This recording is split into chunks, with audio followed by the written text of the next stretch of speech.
बिस्मिल्लाहिर्रहमानिर्रहीम। अस्सलाम वालेकुम फ्रेंड्स, आई एम खामोश पठान। खामोशपठान.com की जानिब से MS एक्सेल कोर्स की लेसन नंबर 3 के साथ हाजिर हूँ। इंशाल्लाह इस वीडियो में मैं आपको ये बताऊँगा कि वर्कशीट क्या है और वर्क बुक क्या है, और इसके अलावा इसमें जो डिफरेंस है वो भी बताऊँगा। लेकिन उससे पहले अगर आप लोगों ने मेरे चैनल को सब्सक्राइब नहीं किया तो सबसे पहले मेरे चैनल को सब्सक्राइब करें और उसके बाद बेल आइकन पे लाजमी क्लिक करें ताकि आपको हर आने वाली न्यू वीडियो की जो अपडेट है वो मिल सके। तो सबसे पहले मैं आप लोगों को रिकमेंड करता हूँ कि आप लोग इनको ज़रूर सीखिए, क्योंकि ये क्वेश्चन आपको पेपर में भी आ सकता है और आपसे वाईवे में भी पूछ सकता है। तो स्टार्ट करते हैं।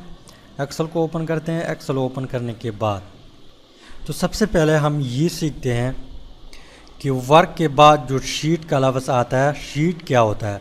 तो आपके पास जब किसी कागज़ के ऊपर या कोई पेज है या आप लोगों ने एक्सेल ओपन किया हुआ है और उस कागज़ के ऊपर जब हॉरिजॉन्टली लाइन लगी हो और वर्टिकली लाइन लगी हो और इसकी आपस में कम्बिनेशन हो तो उसको हम कहते हैं शीट।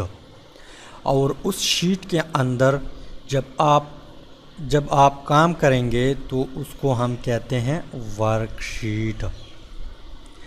इसके अलावा जब आप एक्सेल को लॉन्च करते हैं, ओपन करते हैं, तो उसमें बाय डिफ़ॉल्ट 3 शीट मौजूद होते हैं। यहाँ पे आप लोग देख ले, शीट 1, 2, 3। इन 2 को आप डिलीट भी कर सकते हैं और नाम भी दे सकते हैं, और लास्ट वन जो है इसको आप डिलीट नहीं कर सकते। और इसके बाद हम आगे बढ़ते हैं कि वर्क बुक क्या है। जब आप किसी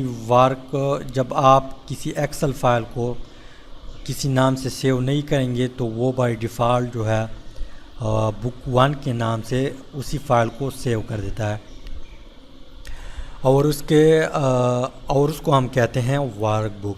एक मिसाल देता हूँ कि फ़र्ज़ करें आपके पास एक नोटबुक है और उसमें बहुत ज़्यादा पेजेस हैं और आप लोगों ने उस पेजेस में काम भी किया हुआ है।